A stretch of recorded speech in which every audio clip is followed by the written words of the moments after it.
Most sports anime are all about teamwork. In addition to that, sports anime tend to be shown in series, which means that the power of friendship is a common trope to find here. It fits very well in a series about a team sport. Blue Lock is firmly on the other side of this. Even though it is about a team sport, that being football, Blue Lock wants to focus on the individual talents of each character and progressing them through egoism. This is to go against Japan's major problem of being too team oriented. So they want to cultivate a superstar to lead them to the top of the World Cup, and they do this through egoism. But what does this term mean? Let's talk about the analysis of Blue Lock. What does egoism mean?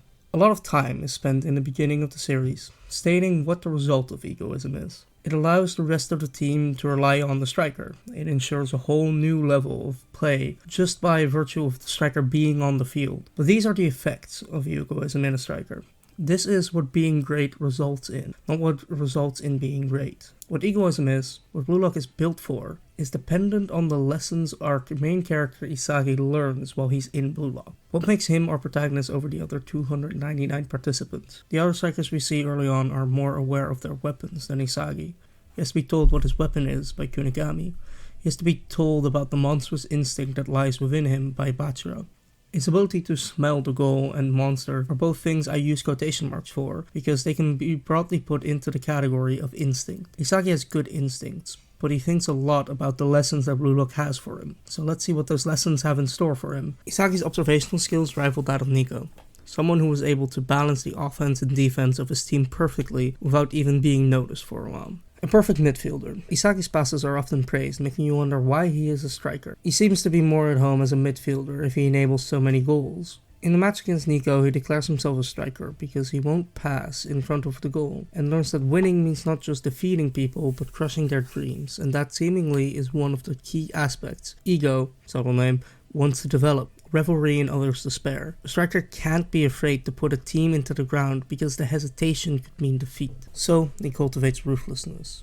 Isagi's instinct allows him to tap into his weapon of spatial awareness without being aware of this being his weapon. But that in and of itself is not enough. In one of Ego's explanations, he talks about reproducibility. This is something that requires awareness of not just one's weapons, but all the factors surrounding it. Where the ball came from, the defenders, the distance to the goal, etc. And this, I feel, is the crux of what makes Isagi worth following, and why he will climb to the top. Isagi's weapon has been established to be his spatial awareness and ability to smell goals. If this is sharpened to the utmost, he will be the ideal striker from Ego's point of view. But this is also why Isagi starts out at the bottom. He's unaware of these weapons he possesses, and he cannot tap into them at will, and until he can, he is useless as a striker in Ego's eyes. This is also where we see the rankings make an appearance as a part of this. Isagi first gets to the top of Z-Team's rankings when he taps into his spatial awareness ability for the first time. He drops in the subsequent match because he did not make the play using this ability, and instead let Shiguri, who had a better chance to score, make the play. This, whilst beneficial to the team, did not enhance Isagi's abilities, and thus he is not rewarded for this by maintaining his high rank in combination with adding tension for the final match of the first selection. Being a striker also means being a leader in the eyes of Ego. The foundation that the teams have is, in essence, the trust that they have in their leader, even if they haven't realized it. Being the person the team relies on when everything is on the line, and being the person that has to make the tough calls in the heat of the moment is what being a leader is. What is shunned by Ego is just as important as what is endorsed. Ego reprimands Kuon for a sneaky tactic, because trickery and deceit outside of the game do not produce reliable results. Reproducible results are all that matters. If you don't do it properly, you might as well not do it at all, because it is not reliable that you can do it when it matters. Egoism doesn't even mean confidence to Ego. Egoism, in part, is the desire to improve, to never be satisfied, to keep seeking goals. In this, Isagi excels once again. Not at the start, but due to him not knowing what his weapons are for a long time. He longs to use these weapons. He longs to prove himself against everyone else because he is unaware of his weapons. He always tries to look for what he can to take as a lesson from other people, to devour them. Not only this, but because Isagi lost and has known the bitter taste of defeat, he yearns to evolve and better himself, thus spurring himself to evolve. Ego posits that talent is proving oneself. He also says that the chemical reaction between egos is important. The talent that Ego wants is the ability to create those chemical reactions between players and adapt to them. team. It is no coincidence that the first talent-based statement from Ego comes before Isagi's match, where he has to figure out how to create a chemical reaction with Baro. We once again see Isagi adapting to Ego's expectations for the ultimate striker. Isagi's been adapting since day one and has become a genius at this, and that is why Yoichi Isagi is the perfect protagonist for this story of Ego's design. I want to take a moment here to talk about some of the phrases used in this story. To devour another player, the monster within Isagi and Bachara, and the chemical reactions. These are all just flashy ways to state different important characteristics that Ego is looking for. To devour means to take the lessons you can from other players. The monster is instinct. Good, reliable instinct that allows for goals is something that we in the real world would chalk up to talent, and chemical reactions are combinations in chemistry between players. This one is by far the easiest link to make. These are all shonenisms, dressing up the more generic or maybe even boring phrases and characteristics clubs look for in real life in an exciting action shonen pretense. Adaptability comes to the forefront once again when Ego states that what is most important in matches is what you learn from losing, how you adapt to losing, and the talent you show in proving yourself to have learned from it by winning. It is interesting that Ego states how important learning from losing is, but it is also very possible to learn the wrong thing, not fully understanding what led to the loss and not fully feeling everything related to the loss makes it a wasted opportunity. We can retroactively apply this to Isagi too. Losing his first 3 vs 3 rivalry battle, he knew he had to level up in order to match the people who beat him. He felt all of his frustration and even almost got consumed by it until Nagi snapped him out of it.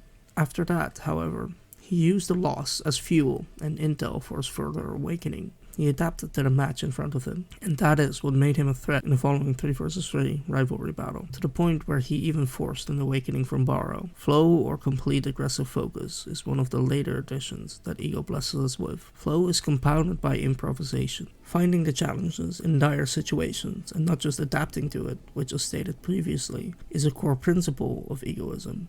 But it is as Ego even shows us a corollary for one to enter flow state. It is not so much a quality of egoism, but ideally a result of it. In this, initially Isagi is not the one who taps into flow, but actually Rin. Rin improvises and is able to get Blue Lock their first goal in the U20 match. Isagi is instrumental in allowing Rin to tap into this. Here we see that even if Isagi is not playing the peak of ability, he is cultivating and enabling it. The ultimate showing of Isagi as the protagonist and the perfect crystallization of egoism comes during the U20 match, when Ego gives up and settles for having changed football in Japan, but not having achieved exactly what he set out to do. This is pretty common with innovators. The full impact of innovation is rarely felt till after the innovator's time. Ego was content with having started the ball rolling, but Isagi shows us why he is the protagonist. He curses out Ego for settling and not thinking single-mindedly about winning as he has taught them.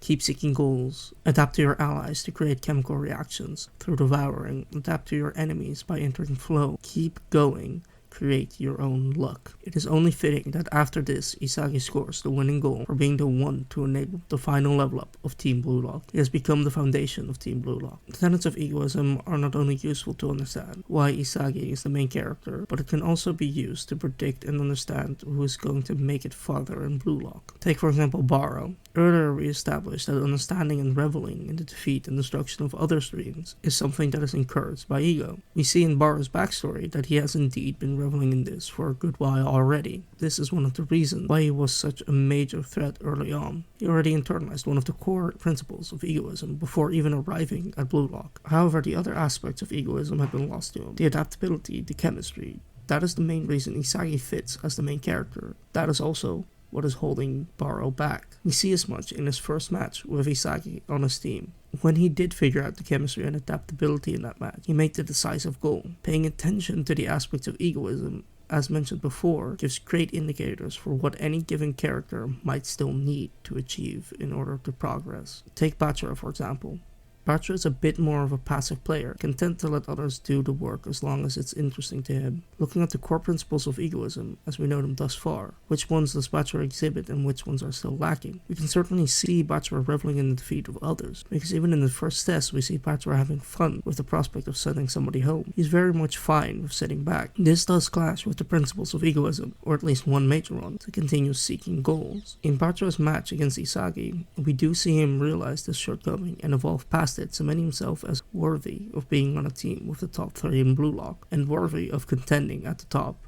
This goes to show that any character with clashing ideals to those of egoism will most likely not succeed until they evolve past this and fall in line with the principles we have found. The U20 match feels like the ending to the tenets of egoism as they have been presented thus far, with new people being thrown into the mix that play completely different roles. There is a chance that egoism is going to be left behind as the main focus, and something else will take its place in the thematic center of the story. This will only reveal itself later on, however. On to the next phase.